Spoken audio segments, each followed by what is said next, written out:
మంచి విద్యను అభ్యసించడం ద్వారా ఉన్నత శిఖరాలను చేరేందుకు విద్యార్థులు కృషి చేయాలని, అసాంఘిక కార్యకలాపాలకు బానిసలు కాకుండా చదువు కోసం మాత్రమే కళాశాలకు రావాలని జిల్లా కలెక్టర్ షగలే షణ్మోహన్ పేర్కొన్నారు. సామర్లకోట జూనియర్ కళాశాల శనివారం ఎమ్మెల్యే నిమ్మకాయల చినరాజప్ప అధ్యక్షతన జరిగిన మధ్యాహ్న భోజన పథకం ప్రారంభోత్సవలో కలెక్టర్ మాట్లాడారు. సామర్లకోట జూనియర్ కళాశాలలో గంజాయి విచ్చలవిడిగా ఉన్నట్లు ఆరోపణలు వినిపించడం సిగ్గుచేటు అంటూ కలెక్టర్ అన్నారు. మంచి విషయాల పట్ల అవగాహన కలిగి ఉంటూ ఆటపాటలు చదువు కోసం మాత్రమే కళాశాలలో ఉండాలని కలెక్టర్ మోహన్ కోరారు. గంజాయి ఇతర వ్యవహారాల్లో ప్రమేయం ఉంటే నాన్ బెయిలబుల్ కేసులు నమోదు చేసిన కఠిన చర్యలు తీసుకోవడం జరుగుతుందని హెచ్చరించారు. కొందరు పనికిమాలిన విద్యార్థుల బ్యాచ్ కారణంగా మంచి విద్యార్థులు కూడా చెడిపోయే ప్రమాదం ఉందని విద్యార్థుల తల్లిదండ్రులు అప్రమత్తంగా ఉండాలని కోరారు. గంజాయి కార్యకలాపాల్లో ఉండే విద్యార్థులను కళాశాల నుండి తొలగించడం జరుగుతుందని హెచ్చరించారు. After 10 years you remember me. ఇలా ఒకటి చెప్పాడు, నేను ఆ రోజు వినలేదు, నవ్వుకుంటూ ఉన్నాం. ఆ రోజు ఈరోజు రోడ్డు మీద ఉందానికి కారణం అదని మీరు రేపు మాట్లాడతారు. బాబు మీకే చెప్తున్నాను, నవ్వుకుంటున్నారు కదా. టెలింగ్ యూ 10 years తర్వాత you remember this word.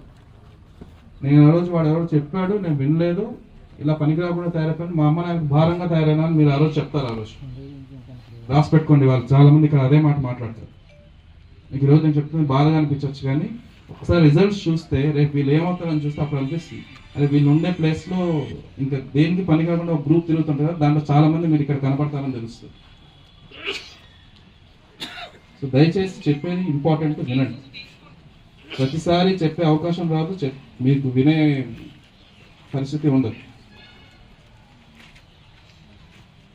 So ఇలా రకరకాల కార్యక్రమాలు పెట్టిన తర్వాత కూడా రిజల్ట్స్ అవుతుంది. ఇందాక హనబుల్ ఎమ్మెల్యే గారు అన్నట్లు, సో చదువుకునే ఇంట్రెస్ట్ ఉంటే చదువుకోవాలి, లేదంటే ఇక దేనికి ఉపయోగపడకుండా ఉండేట్లయితే పక్కన వాళ్ళు చెడగొట్టకుండా టీసీలు ఇచ్చి పంపించడం జరుగుతుంది. First point. రెండోది, డ్రగ్స్ కానీ ఇలాంటివి ఏదన్నా మా దృష్టికి వస్తే ఆ పిల్లోడి ఫ్యూచర్ పాడైపోతుంది, వాళ్ళ పేరెంట్స్కి నథింగ్. ఎట్టి పరిస్థితుల్లో నాన్ బెయిలబుల్ కేసు పెట్టి మరీ జైల్లో వేస్తాం. There is no negotiation in that.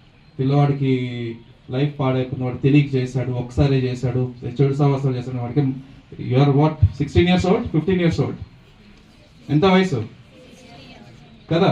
So age అన్నీ అర్థమవుతాయి. ముందు కాలంలో అంటే ఏం లేవు కాబట్టి, టీవీలు న్యూస్లు ఏం లేవు కాబట్టి తెలిసేది కదా. ఈ టైంలో అందరికీ అన్నీ అర్థమవుతాయి. ఏమే right? If there is only one case అలాంటి ఏదైనా పట్టుకున్నా కూడా I'm telling I will ruin that fellow. వాడిని చూసి మీద వాళ్ళు భయపడాలి. ఇంకా దేనికి పని కాకుండా తయారు చేస్తున్నా అతను. It's a promise. ఒళ్ళు దగ్గర పెట్టుకొని చదవగలిగితే చదవండి, లేకపోతే గడవట్. మీతో చదవకూడదు. Especially this college. ఈ కాలేజ్ పెట్టుకోవడం కూడా ఉద్దేశం అదే. ఇంత నీట్గా ఇంత ప్రెమిస్ ఉంటే చదవడానికి ఏంటి బద్ధకం?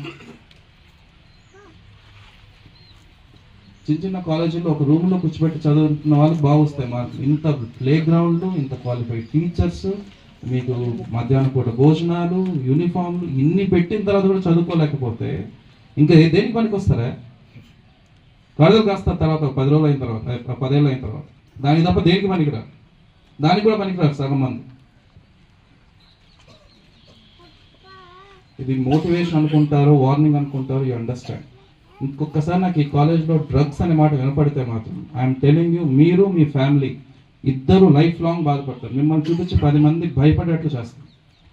దయచేసి అర్థం చేసుకుంటారని మీ మంచి కోసం చెప్తానని కోరుకుంటూ నాకు అవకాశం ఇచ్చిన అందరికీ ధన్యవాదాలు. Thank you.